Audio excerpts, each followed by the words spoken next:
जी दोस्तों, क्रिकनेट में खुश आमदीद और पाकिस्तान में सब लोगों को मुबारक हो जो हम ये टेस्ट मैच जीत गए हैं पाकिस्तान की टीम। और आज उस मैच के ऊपर बात करने के लिए हमारे साथ हैं अफजाल भट्ट साहब जो यूएसए से हैं। और आप इनको जानते हैं, हमारे प्रोग्राम में अक्सर ये हमेशा आते हैं। और इनके साथ अताउर रहमान जो कि स्पेशल एक इस वक्त एडवेंचर पे हैं, ये फेरी से हमें ज्वाइन कर रहे हैं। Is on his way to Isle of Man और ये मैच के ऊपर कुछ अपने ख्यालात देना चाहते हैं। सो हम टाइम ज़ाया नहीं करते और स्ट्रेट अवे इनसे पूछते हैं। अफजाल भाई, आपसे स्टार्ट करते हैं कि कैसा रहा आप मैच देखा आपने, कौन से प्लेयरों ने क्या डिफरेंस डाला जो इस मैच में और पिछले में आपने देखा? देखिए, पहले बात तो यह है, पहले तो सारी टीम को, सारी कौम को, सबको मुबारकबाद कि पाकिस्तान ने क्रिकेट जीती। और इस जीत से आप देखें कि हर चीज पॉजिटिव नजर आ रही है। जितना क्रिटिसिज्म था सोशल मीडिया पे, आवाम में, हर जगह, वो खुशी की एक लहर आई है, जो कि एक बहुत अच्छा साइन है। इस साइन को हमें पूरा यानी कि फायदा उठाना चाहिए इससे। और जो कौम इस वक्त इकट्ठी हुई है क्रिकेट की बेहतरी के लिए और क्रिकेट की जीत के बाद, वो तमाम क्रिटिक्स जो थे उनको एक बहुत बड़ी शर्मगाल मिली है कि जो यानी कि सिर्फ अपनी जॉब लेने के लिए हर वक्त आकर बजाय के प्लेयर्स को उनको इनकरेज करते, उनको मोटिवेट करते। ये एक अच्छी चीज आई है कि इस चीज से मेरा ख्याल है कि हमारी क्रिकेट को बहुत ज्यादा फायदा पहुंचेगा। अच्छा अता, आपसे मैं पूछता हूँ, ये जो मैच था रावलपिंडी में हो रहा था और रावलपिंडी में कूलर मौसम की वजह से हमारे रिसर्चर हैं सलीम परवेज साहब, उन्होंने रिसर्च किया, बड़े अच्छे अच्छे मुझे कमेंट बना के दिए हुए क्वेश्चंस। उन्होंने कहा ये रावलपिंडी में क्योंकि मौसम ठंडा होता है इसलिए बॉलर को काफी हेल्प हुई है। क्या ये समझते हैं ऐसे हुआ है? और फिर बाबर जमान का पहला ये सीरीज थी और जिसमें ये डेब्यू में वो जीत गया, इसके ऊपर आप कुछ कहें। सबसे पहले तो मैं ये कहूंगा कि पाकिस्तान जीता है तो खुशी तो हुई है, लेकिन ये सिर्फ 2 टेस्ट मैचों के लिए नहीं होना चाहिए। ये आगे भी इस तरह परफॉर्मेंस जो कंटिन्यू रखनी चाहिए। और बाकी जो विकेट की बात है या कंडीशन की बात है, वो तो दोनों टीमों के लिए एक जैसी थी, लेकिन फर्क इसमें हसन अली नजर आया है जिसकी वजह से पाकिस्तान ये टेस्ट मैच जीता है। और आप देखेंगे उनके फास्ट बॉलर ने भी इतनी अच्छी बॉलिंग नहीं की जितनी हसन अली ने की है। और जो रिवर्स स्विंग जिसका फायदा हसन अली ने उठाया है, और क्योंकि इसको बॉल करना आ गया था, क्योंकि हुआ ये है कि इसको पहले मैच में काफी क्रिटिसाइज हुआ है, तो कराची में उस तरह की बॉलिंग इसने नहीं की। और क्योंकि ये डोमेस्टिक में खेल कर आया था, तो उसकी वजह से उसने मे भी उस वहां पे लंबी बॉलिंग की थी, तो इसका रिदम वापस आ गया जिसकी वजह से इसने आउट किए हैं। और आई होप के ये इसी को कंटिन्यू रखे। और बड़े अरसे बाद किसी फास्ट बॉलर ने 10 आउट किए हैं टेस्ट मैच में, तो ये बड़ा अच्छा साइन है। आई होप के ये इसी को कंटिन्यू रखे। तो पाकिस्तान की जो जिस तरह क्रिटिसाइज हुआ है न्यूजीलैंड में, सबने किया है, हमने भी किया है, वो हम किसी के खिलाफ नहीं है। लेकिन हमें दुख होता है कि पाकिस्तान में ना कोई फास्ट बॉलर आ रहा है ना कोई ओपनर आ रहा है। ठीक है, वो देखें, ये तो कमी पूरी हो रही है, नहीं हो रही ना, क्योंकि आप बैटिंग ओपनिंग जो ऑर्डर है उसमें भी फेल हो रहे हैं, और फास्ट बॉलर आपके पास और कोई है नहीं पीछे, जो है आप उनको खिला नहीं रहे। अब देखें कि जो ताबिश खान है 36 ईयर में आया है टीम में, और अब 36 ईयर में लोग अपना कैरियर खत्म करते हैं। तो ये मुझे तो खुशी हुई क्योंकि उसने इतने आउट किए हैं, लेकिन इसका मतलब है कि उसका मतलब है पिछले जितने भी सिलेक्टर आए उन्होंने उसके कैरियर के साथ खेला है। वो फवाद आलम के साथ भी यही हुआ है, तो वो पिछले 10 साल से डोमेस्टिक में परफॉर्म कर रहा था। ठीक है, उसने भी देखे आगे कितना अच्छा परफॉर्म किया। तो लाइकिंग और डिसलाइकिंग की वजह से ये लोग इस तरह आई थिंक के इनको कंसीडर नहीं किया जा रहा था। तो अब देखें, ताबिश खान तो वैसे मुझे नहीं लगता कि आप उसको चांस देंगे। तो बाकी जो पाकिस्तान की जो टीम है उसने अच्छा परफॉर्म किया। आई होप के ये इसी को कंटिन्यू रखे। अच्छा अफजाल भाई, आप दोनों से सवाल है, बारी बारी आपसे मैं क्वेश्चन है, ये एक ही सवाल है जिस तरह अभी कुछ चेंजेस हुई हैं पाकिस्तान टीम में, और वो 3 लड़के चेंज हुए। फवाद आलम चलो न्यूजीलैंड में पहली दफा गया था, उसने तब से अभी तक परफॉर्मेंस दे रहा है। इस टेस्ट मैच में भी इस सीजन में 3 नए खिलाड़ी डाले उन्होंने। इमरान भट्ट डाला एज ए ओपनर, जो कुछ भी कर सका, लेकिन नुमान अली और हसन अली ने बहुत जबरदस्त परफॉर्मेंस दिया है। तो ये जो 3 चेंजेस किए और उसकी वजह से इतनी परफॉर्मेंस है, इवन दो देर इसकी एज का डिफरेंस था। नुमान अली भी कोई छोटा नहीं है, फवाद आलम भी छोटा नहीं है, जिस तरह ताबिश खान का अता कह रहे हैं। सो उम्र का तो फर्क नहीं पड़ रहा। तो क्या ये 3 चीज चेंजेस इनफ थी, या हमें देखिए बात ये थी, जैसे अभी उसने एक्सप्लेन किया, क्या नाम है, अता ने, कि हमने अब उस वक्त चांस दे रहे हैं प्लेयर्स को कि जब रिटायरमेंट की उम्र आ जाती है। उसकी वजह यह है कि हमारे पास इस वक्त डोमेस्टिक क्रिकेट में कोई इतना कोई आउट क्लास प्लेयर ही नहीं आ रहे, कोई यंगस्टर आ ही नहीं रहे। अगर आ रहे होते तो इन्होंने रिटायर हो जाना था बेचारों ने, फिर सारी जिंदगी गाली ही निकालते रहना था कि हमारे साथ ज्यादती हुई है। तो इस वजह से इनको खिलाया जा रहा है, इनको इस वजह से टीम में डाला जा रहा है कि हमारे पास कोई ग्रास रूट लेवल पे या डोमेस्टिक क्रिकेट में कोई इतने प्लेयर आ नहीं रहे। Let me come back to the Pindi test की जो आप बात कर रहे थे ना, 3 प्लेयरों की चेंजेस की। अब आप ये दोनों जो है ना खेले हैं, ये तीनों प्लेयर वहां भी कराची में भी खेल के आए हैं, और यानी कि दोनों ओपनर और left arm. Hasan Ali obviously he was dropped due to his bad performance और एटीट्यूड, हर चीज की वजह से। और उसने कम बैक की कराची में, he was struggling to running, वो रन करने के लिए स्ट्रगल कर रहा था भागते वक्त। जैसे उसने बोला अता ने कि उसने रिदम आ गया, उसकी सबसे बड़ी वजह ये थी कि उसने एक मैसेज उसको मिल गया था, लर्न कर लिया था उसने बाहर होके, कि बाहर बैठ के कुछ भी नहीं मैं कर सकता जब तक टीम में ना जाऊं। ही लर्न द बिग लेसन। और हुआ ये है कि जब ये पिंडी की पिच में, जैसे हमने लास्ट टाइम डिस्कस किया था कि पिंडी में ठंडा वेदर है, बॉलर को सपोर्ट मिलेगी, और वो देखा आपने ये, हालांकि उन्होंने वो पिच वो नहीं बनाई सीमर के लिए, इस पिच के ऊपर बहुत ज्यादा हैवी रोल कर दिया गया हुआ था। हैवी रोल करने से ये हुआ था, इन्होंने अपनी तरफ से बनाई थी कि बैटिंग पिच होगी और ये होगा कि हमने एक मैच जीता हुआ है, टेस्ट सीरीज जीत जाएंगे, ड्रॉ हो जाएगा मैच। ये बनाई इस वजह से की थी, और इतना हैवी रोल किया गया था, उससे ये था कि लो बाउंस था और सीधी सी ऐसी पिचेस के ऊपर हसन अली ने एक्स्ट्रा ऑर्डिनरी बॉलिंग की कि उसने क्या किया कि उसने अपना 100% अपनी परफॉर्मेंस देने की कोशिश की, and he ball always into the stumps, और उसका बॉल स्विंग भी हो रहा था। और इस पिच के ऊपर ना, जब आप स्लो बाउंसी पिच पे खेलते हैं, अगर आप इस पे स्ट्रेट खेलेंगे तो आपको यानी कि आउट करना मुश्किल है। जहां भी आप क्रॉस खेलने जाएंगे, क्योंकि बॉल स्विंग भी हो रहा होता है और साथ लो भी रह रहा होता है, वो आपके पैडों में भी लग सकता है, बोल्ड भी हो सकते हैं आप, और आपको स्लिप वगैरह में कैचेस भी हो सकते हैं। और उसने इस चीज का पूरा एडवांटेज लिया। और दूसरी तरफ देखें कि वही लो बाउंस पिच की वजह से हमारे जो लेफ्ट आर्म थे और राइट आर्म जो था leg spinner, they did not ball well. उसकी वजह ये थी कि जो राइट आर्म लेग स्पिनर है हमारा, वो है हमेशा बाउंसी पिच के ऊपर आउट करने वाला। उसमें वो एबिलिटी नहीं थी जैसे कि बाउ कादर में होता था हमारे पास, कि उनके वो फ्लिपर उनका इतना एक्यूरेट होता था, गुगली उनकी इतनी एक्यूरेट होती थी। इन लो बाउंस पिचेस के ऊपर हमेशा वो स्पिनर कामयाब रहते हैं कि जिनकी लाइन बहुत अच्छी होती है, और जिनके लेफ्ट आर्म के पास आर्म बॉल अच्छा होता, और लेग स्पिनर के पास गुगली और फ्लिपर होता। वो दोनों चीजें उनमें नजर नहीं आई। It was very easy for them to play. दूसरी तरफ हमारे come back to the Pakistani batsman पे, हमारा आपने देखा अजहर अली भी और बाबर आजम, वो सेम वैसे आउट हो रहे हैं। क्यों आउट हो रहे हैं? कि उनके हाथ खड़े हैं, वो पहले जाके ना टांग से खेल रहे हैं, बजाय के बैट से। ऐसी पिचेस में ना आप बैट से खेलते हो, आप टांग से नहीं खेलते। वो टांग पहले लेके जाते थे, बॉल स्किड करता था, आगे पैडों में लग जाता था। आपने देखा है कि वो लो बाउंस पिच थी, मगर बॉल स्किड कर रहा था, सीमर का भी और स्पिनर का भी, जो आर्म बॉल करता था। इस वजह से इस मैच के अंदर पाकिस्तान, आपने देखा कि वो रिजवान और फाहिम अशरफ, उन्होंने भी टेल अंडर के साथ मिलकर स्कोर किया। क्या था कि वो खेल रहे थे स्ट्रेट स्ट्रोक। तो इसलिए मैं जैसे अता ने कहा, is all credit goes to Hasan Ali, he did a brilliant job, और उसने एक्सीलेंट किस्म की कमबैक की है। और आई होप कि ही लर्न द बिग लेसन, और आप वो जो अपनी सोशल लाइफ और या नॉन प्रोफेशनलिज्म था, उसको खत्म करके कंटिन्यू ऐसे अपनी परफॉर्मेंस को रखेगा। ठीक जी अता, आप कहते हैं 3 चेंजेस हुई, कुछ और भी चेंजेस होने चाहिए? जैसे आबद अली परफॉर्मेंस नहीं दे रहा, आबद अली काफी एक्सपोज हो चुका है कि काफी देर से परफॉर्मेंस नहीं कर रहा टेस्ट मैचेस में। हाँ देखेंगे आप, क्योंकि आपके पास चॉइस कोई नहीं है। जब आपके पास चॉइस नहीं होती तो आप फिर उसी प्लेयर को कंटिन्यू करते हैं।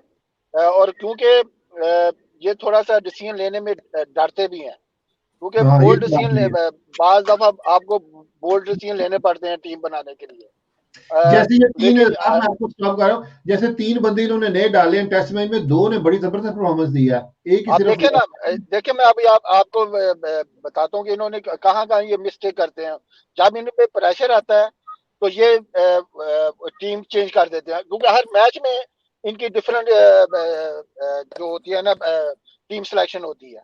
क्योंकि इसमें आप देखें कि न्यूजीलैंड में जफर गोहर को खिलाया इन्होंने टेस्ट मैच। हाँ, एक मैच ठीक है, खिला के बाहर कर दिया। एक मैच खिला के बाहर कर, हालांकि वो यंगस्टर है। हाँ, ठीक है, अगर आउट नहीं किया लेकिन बैटिंग और में वो फिर भी पिच भी बॉलर के लिए अच्छी नहीं थी ना, स्पिनर के लिए ठीक पिच है। भी अच्छी नहीं थी वो नहीं नहीं, जिसमें। वो बात ये है कि उसको नहीं खिलाया, फिर हाँ, उसको बाहर करके नुमान को खिलाया। हाँ, ठीक है, अब देखें कि वो 36 साल का है, वो 20-22 साल का है हाँ, या 23 साल का इतना।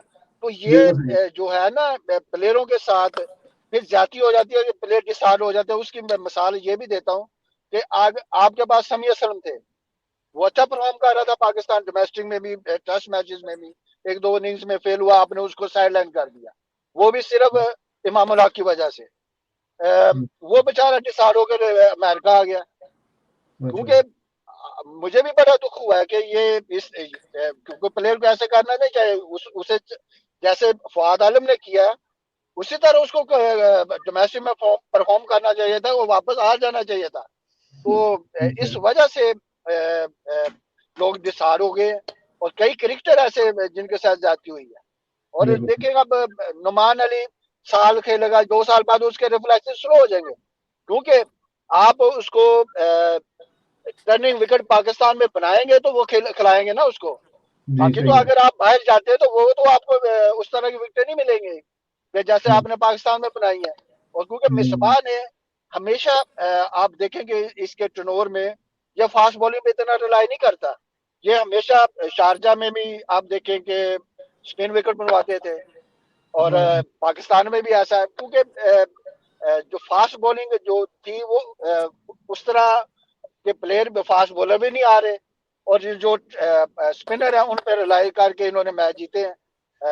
तो अब देखते हैं आगे क्या होता है, क्योंकि पाकिस्तान में जब मेरा एक ही जो है जो मैं इनको कहता रहता हूँ कि पाकिस्तान में स्कूल क्रिकेट को प्रमोट करें, कॉलेज क्रिकेट को प्रमोट करें, क्लब क्रिकेट को प्रमोट करें। आप इतने इनको बड़ी सैलरियां दे रहे हैं, आप क्यों नहीं वहां पे इन्वेस्ट करते? क्योंकि इंग्लैंड में, ऑस्ट्रेलिया में, जहां भी आप देखें कि बांग्लादेश में, इंडिया में, जितने भी जिन्होंने तरक्की किया क्रिकेट में, उन्होंने नीचे लेवल पे पैसे जो है ना वो लगाए हैं, वहां से प्लेयर को हम्म, निकाला उन्होंने। हम्म, तो हमारा वो सिस्टम उस तरह का आ नहीं है, हम तो बातें कर रहे हैं। क्योंकि ये पाकिस्तान है, यहाँ पे आप देखें कि ओपनर बैट्समैन भी खत्म हो गए और फास्ट बॉलर भी खत्म हो गए, कि ये टैलेंट नहीं ये है। है। भाई ये टैलेंट तो पाकिस्तान में बढ़ता हमेशा, पाकिस्तान में तो टैलेंट खत्म हो ही नहीं सकता। ये सही तो सही।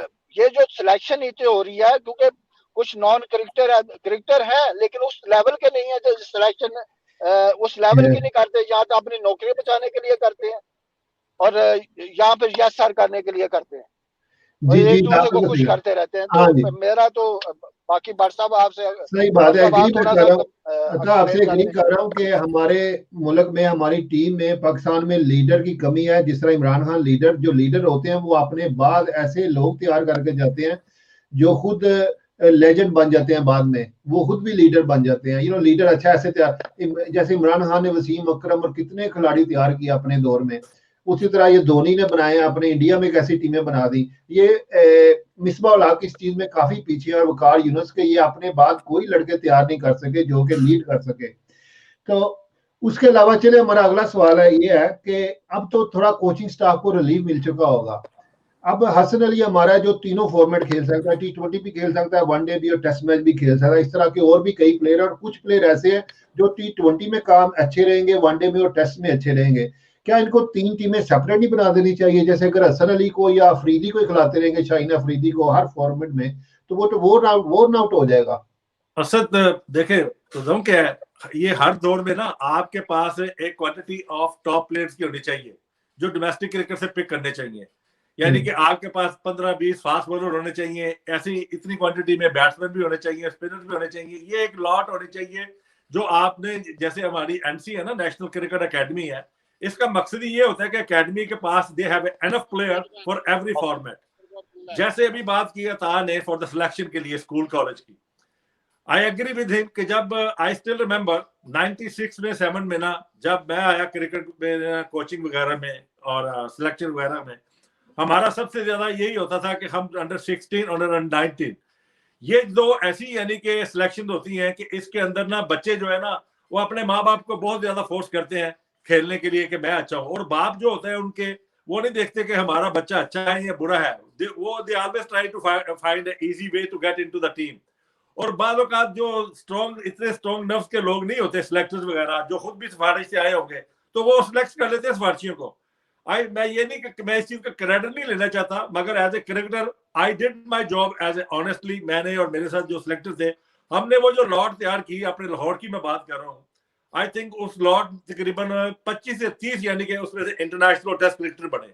वही यानी कि हमारा ना बेसिक है सिलेक्शन। जब हमारी वहां पे सिलेक्शन अच्छी हो जाएगी तो आपका ये होगा कि आपके पास एक बेस जो है ना वो मजबूत आएगी ऊपर। वो अंडर 16 के प्लेयर, अंडर 17, अंडर 19, वो फिर आगे पाकिस्तान खेलेंगे और वो आपके लिए 15-20 साल चलेंगे। हमें सबसे पहले जो अता बात कर रहा था उसको मजबूत करना चाहिए अपने एसोसिएशन लेवल के ऊपर, डिवीजन लेवल के ऊपर, कि हमारी वो जो सिलेक्शन है ना, कराची में हो, पेशावर में, हर सूबे के अंदर वो इतनी स्ट्रांग होनी चाहिए और इतनी फेयर होनी चाहिए कि वहां किसी बच्चे के साथ ज्यादती नहीं होनी चाहिए। क्योंकि मैं अक्सर मेरे फेसबुक के साथ में ये बहुत से बच्चे भेजते हैं अपनी वीडियोस भी, ये भी मैं जब देखता हूं उनमें बहुत ज्यादा टैलेंट होता है, मगर वो सिलेक्ट नहीं होते। हम कुछ भी नहीं कर सकते, ये तो हम सिलेक्टर को चाहिए ना कि वो फेयर सिलेक्शन करे। तो सबसे ज्यादा जरूरी यही है कि हम देखो, हम हमेशा क्रिटिसाइज करते हैं टॉप कोचेस को। अब मैं क्रेडिट देता हूं इस चीज का, क्या नाम है, मिसबा को। मिसबा को लोगों ने बहुत ज्यादा क्रिटिसाइज किया, किसी ने प्रेस कॉन्फ्रेंस कर दी, किसी ने कुछ कर दिया कि जी ये तो स्कूल की टीम का कोच नहीं हो सकता। अब वो क्या मुंह दिखाएगा? अब वो बंदा जिसने प्रेस कॉन्फ्रेंस की थी वो तो सीरीज जीत गया, और वो सीरीज भी जीता है, यानी कि क्रेडिट तो जाएगा एज ए कोच उसको। और ही वाज अ सिलेक्टर और ही पिक्ड ऑल। फवाद आलम को भी उसने पिक किया था और उसने रिजवान को भी पिक किया था। तो कहने का मकसद ये है कि हमें ना एक पर्सनल जो नहीं है अगेंस्ट नहीं होना चाहिए। हमें क्रिकेट को क्रिटिसाइज जरूर करो, एक उसकी टेक्निक को क्रिटिसाइज करो, ताकि ऐसी ऐसी चीजें बताओ कि क्रिकेटर को फायदा पहुंचे। अगर कोई बॉलिंग गलत कर रहा है तो उसको बताओ कि तुम्हारी बॉलिंग गलत करने का मकसद ये क्या है। ये नहीं कि उसको गालियां निकालनी शुरू कर दो या क्रिटिसाइज करना शुरू कर दो। इसी तरह हमारा जो है, क्या नाम है, जो टॉप स्टाफ इस वक्त, उनको चाहिए कि वो ये जो दो कोचेज जो है ना, जो टीम की कोच कर रहे हैं, इसके निचले दर्जे के ऊपर जो एकेडमी के अंदर बैठे हुए हैं, वो हमारी जो है ना अंडर 16, अंडर 19 और टॉप डोमेस्टिक परफॉर्मर जो है, उनके ऊपर स्ट्रॉन्ग आई रखें, उनको फॉलो अप करें और उनमें से प्लेयर देखे हैं कि जो कि पाकिस्तान को फ्यूचर के अंदर सर्व कर सके। ठीक है जी। अता, मैं आप बता दूं लोगों को कि अता ट्रैवल कर रहे हैं इस वक्त और हमारे साथ ये ट्रैवल कर रही है, इनको मास्क पहनना पड़ रहा है। सो मेनी थैंक्स अता कि आप हमारे साथ हैं। ठीक है, ठीक है। मतलब एक थोड़ी सी मैं बात ये करना चाहता हूँ कि हमारे जो टीवी पे पाकिस्तान में एक्सपर्ट बैठे हुए हैं ना, वो समय तो क्रिकेट सिर्फ उन्हीं को आती है। क्योंकि इनको चाहिए, जितने भी एक्सपर्ट बैठे हुए ये क्रिटिसाइज तो करते हैं, जब टीम आती है तो क्रिटिसाइज होता है, लेकिन इनको चाहिए कि ये खुद टीवी पे बैठ के सिर्फ बातें करते हैं। इनसे पहले इनसे मेरा सवाल है कि इन्होंने कितना का काम किया पाकिस्तान की क्रिकेट में। या तो ये जाके टैलेंट निकाल के दे ना क्रिकेट बोर्ड को, उनको एकेडमी में ये जाके इनके इतने हैं तो ये ग्राउंड्स में जाएं, स्कूलों में जाएं, जहां से बच्चों को इंकरेज करें, वहां से टैलेंट प्रोग्राम करें। तो ये क्रिकेटर को उधर भेजे क्रिकेट बोर्ड। मेरा तो ये है कि इन क्रिकेटरों को यूटिलाइज करना चाहिए, स्कूल में भेजे रोमान, ये बगैर पैसे के ना अता, ये बगैर पैसे के कोई काम नहीं करते, ये क्रिटिसिज्म सिर्फ इसलिए करते हैं टू गेट द जॉब। नहीं बार साहब, अगर आप कहते हैं जी हम बड़े सिंसियर हैं, बोला के साथ सिंसियर हैं, तो इनको पैसे की तो कमी नहीं है।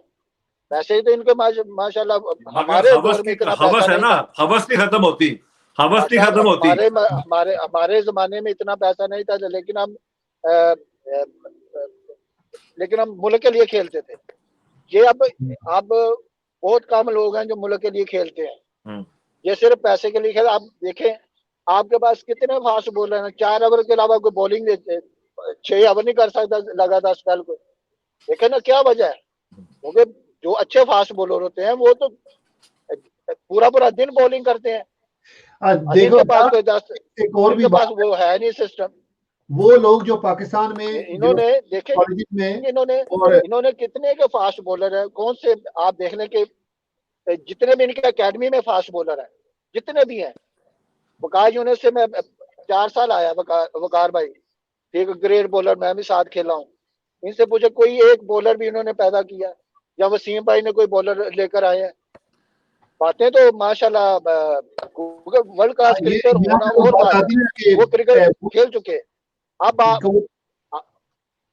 जी था अब इन्होंने, अब इन्हें चाहिए कि ये काम करें, क्योंकि अच्छा इधर इंग्लैंड में, ऑस्ट्रेलिया में आप देखें कि जो बड़े प्लेयर होते हैं वो बच्चों को करिश करते हैं जाके स्कूलों में, ताकि बच्चों में शौक पैदा हो। हाँ, हमें कुछ पैशनेट पीपल चाहिए जो कि बोर्ड की मैनेजमेंट में हो और जो उस तो टैलेंट को ये ढूंढे, चीजें उनको कॉलेज करे। अच्छा असद थोड़ी सी मैं 2 मिनट लूंगा। जी बात बोलिए। ये जैसे ये कह रहे ना अताउर रहमान, हाँ, ये पाकिस्तान की टीम के जब ये कोच बनते हैं ना, तो इनका काम ये सिर्फ यही देखते हैं कि ये जो 16 प्लेयर नहीं इनके साथ, इन्होंने सिर्फ उनकी टेक केयर करनी है। और बल्कि मैंने आपको ना हमने कितने प्रोग्राम में ये कहा, ये during the test match coach नहीं कर सकते किसी को। आप कैसे किसी का एक्शन इंप्रूव कर सकते हो, कैसे किसी की ग्रिप चेंज कर सकते हो, कैसे किसी बैट्समैन का स्टांस चेंज कर सकते हो during the test match? You can not. आपको क्या करना चाहिए, जैसे अता कह रहा है, हमें इन लोगों को ना 2 हाईली पेड कोचेज रखे हुए हैं, इनको हम ऑफ द सीजन इस्तेमाल करें, 3-3 4-4 माह। ये they go all over the country, pick the top players और उनको कैंप लगा के ना, जितना गेम द नॉलेज इनके पास है, बॉलिंग का नॉलेज इनके पास है, बैटिंग का नॉलेज इनके पास है, स्पिन बॉलिंग का, फील्डिंग का, ये उनको ट्रांसफर करें। जब तक ये ग्राउंड में नहीं जाएंगे, स्पेंड नहीं करेंगे 5-6-10 आवर अ डे, उतनी देर तक आप ना एक्सपेक्ट करो कि इन्होंने प्लेयर तैयार करने हैं। अतः प्लेयर तब तैयार होंगे जब ये कोचिंग कैंप में 2-2 3-3 माह उनके साथ गुजारेंगे, जैसे हम लोगों ने गुजारे थे। ठीक है, अब हमने गुजारे, फिर हमारे साथ प्लेयर्स ने हमने इकट्ठा किया, उन्होंने हमारे साथ गुजारे। तो आज जो हमें जो याद करते हैं, इसलिए करते हैं कि we give them maximum time. Waqar और मिसबा और ये जितने कोचेस टीम के साथ लगे हुए हैं ना, ये ड्यूरिंग द टेस्ट मैच, जैसे आप टीम के साथ ट्रेवल कर रहे हो, आप क्या बताओगे? आप उनको सिर्फ गेम प्लान दे सकते हो, आप उनको सिर्फ ये बता सकते हो कि इसको कैसे खेलना है, इसको कैसे बॉल करने हैं, या पिच के बारे में रीड करके मैक्सिमम बता दोगे आप उनकी। जो जैसे आप हसन अली था, आपको पता होगा, आपने 3-4 प्रोग्राम में उसके डिस्कस किया कि Hasan Ali is a most talented cricketer और वो वेस्ट हो गया। Luckily he came back. I think उसकी जो टीम जो थी, उसके कोचेस को भी जाता है क्रेडिट, हाजी शाहिद अनवर को या समी असलम वगैरह जो थे, जिस टीम से वो खेल रहा था पंजाब की, और उन्होंने मोटिवेट भी किया होगा, और उसने कम बैक करने के लिए अपने पूरी एफर्ट लगाई लास्ट मैच में, यानी कि उसने स्ट्रगल की, इस मैच में उसने प्रूव कर दिया। उसकी वजह क्या है कि जैसे हमारे पास अगर लाउट होती ना, अगर पीछे फास्ट बॉलर की लाउट होती, तो हो सकता है इसका नाम ही ना था हसन अली का। हमारे पास लाउट नहीं है। अच्छा था, इसके ऊपर काफी बात हो चुकी है हसन अली पे। अब नेक्स्ट पे बताता हूँ। आप साहब थोड़ी सी, मैं थोड़ा सा आपको बताऊं कि बार साहब, हमारे बैकअप जो आप बात करें कि बैकअप में कुछ नहीं है, क्योंकि वजह क्या है? आप देखें नसीम, वो फास्ट बॉलर जो अभी न्यूजीलैंड में खेला था, नसीम शाह, ठीक है। हाँ।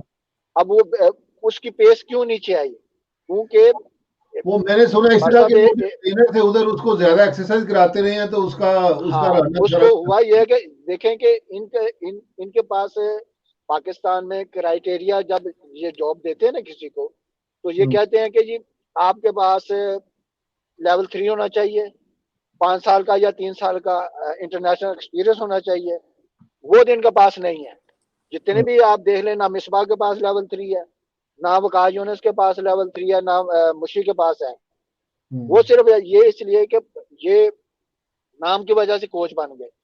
कोचिंग डिफरेंट जो है ना फील्ड है, इसमें आपको मैं नहीं दिखानी पड़ती, इसमें आपको प्लेयर के साथ काम करना पड़ता है। बिल्कुल जैसे बच्चा है, उसको हैंडल कैसे करना है, उसको बताना है, बताने का तरीका आना चाहिए। तो जो कोचिंग में बताया जाता है ना कि प्लेयर के साथ ऐसे घुल मिल जाओ कि प्लेयर को पता ना चले कि मेरा कोच है, कम्युनिकेशन होती है फिर ना, आप उनसे परफॉर्म लेते। साहब जब आप कोच थे, आप हमारे साथ, हम तो छोटे थे, आप हमारे साथ बिल्कुल कभी आपने किया था, जाहिर होने दिया था कि आप इतने बड़े बॉलर थे।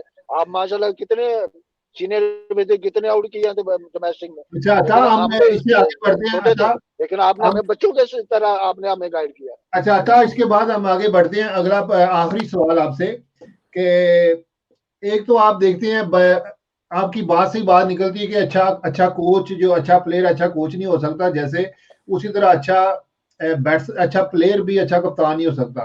तो क्या देखते हैं, मुझे तो साउथ अफ्रीका जो कैप्टन है बहुत हल्का लगा है, हालांकि वो 50 टेस्ट में कर चुके हैं। आप बाबर आजम की कप्तानी कैसे देखते हैं, और मोहम्मद आमिर का फ्यूचर क्या आप देखते हैं? कि टेस्ट मैच जीतने के बाद जारी बात है, आप मोहम्मद आमिर के फैन तो पीछे थोड़े से नीचे हो गए होंगे।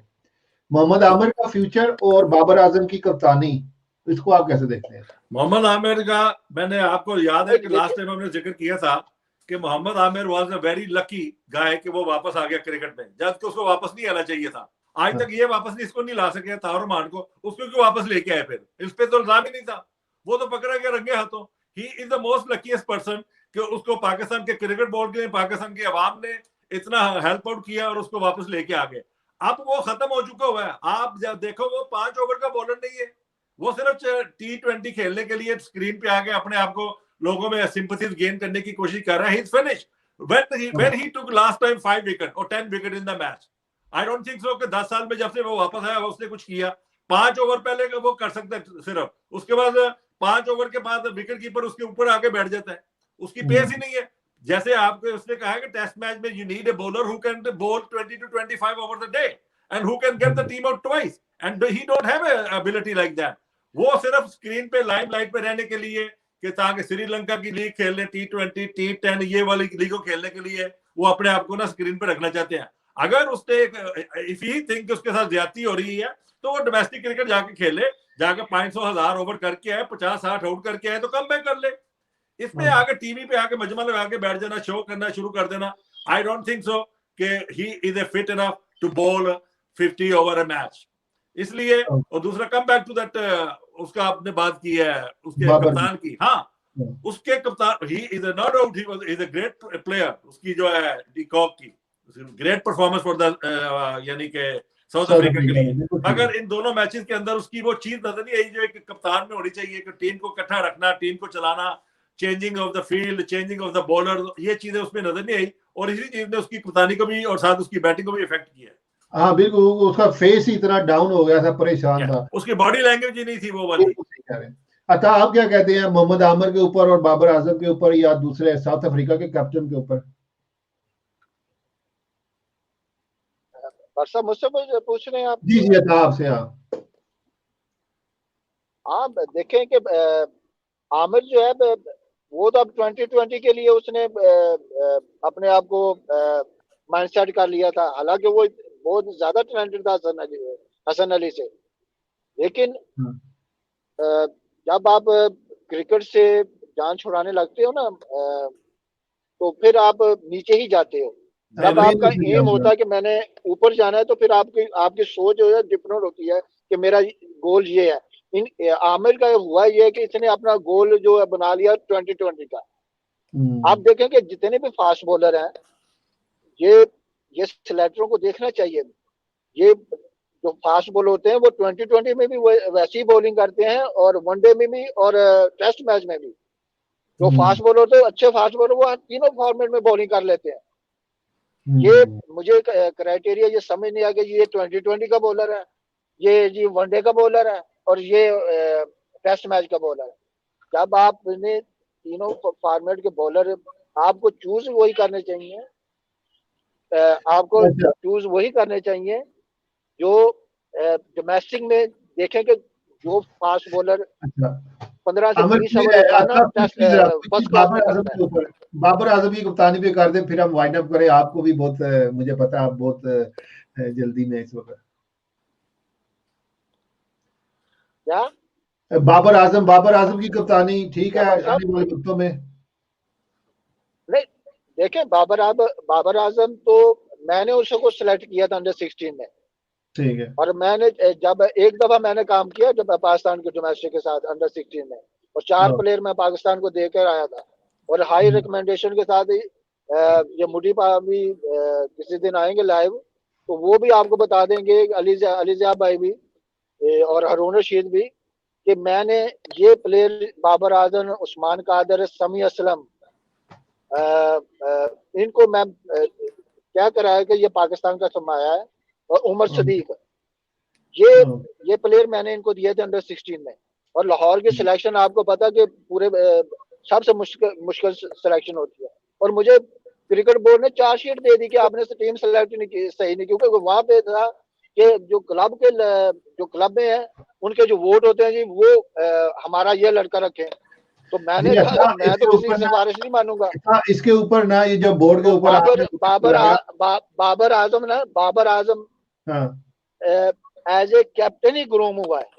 अंडर 16 में भी तो कप्तान था, अंडर 19 में भी कप्तान था, अंडर 23 में ए टीम का कप्तान था। तो ये इसके लिए ये लोगों को ये इसके लिए कप्तानी कोई नई चीज नहीं है, ये शुरू से ही ऐसे ग्रूम हुआ है, तो इसकी कप्तानी में कोई शक नहीं है। सही बात है। हम एक प्रोग्राम करेंगे जब आप बोर्ड के लिए काम करते थे और प्लेयर आपने जो बाबर आजम और इनका बचपन में जब यंग थे, तो उसके ऊपर भी प्रोग्राम करेंगे। और यहाँ बाबर आजम के ऊपर मुझे भी इत्मीनान है, कोई भी बैट्समैन जो कप्तान जो होता है अपनी कप्तानी में परफॉर्मेंस कर ले, स्कोर कर ले, तो that mean is good enough. So बहुत बहुत शुक्रिया आज का इसी प्रोग्राम को यहाँ पे खत्म करते हैं।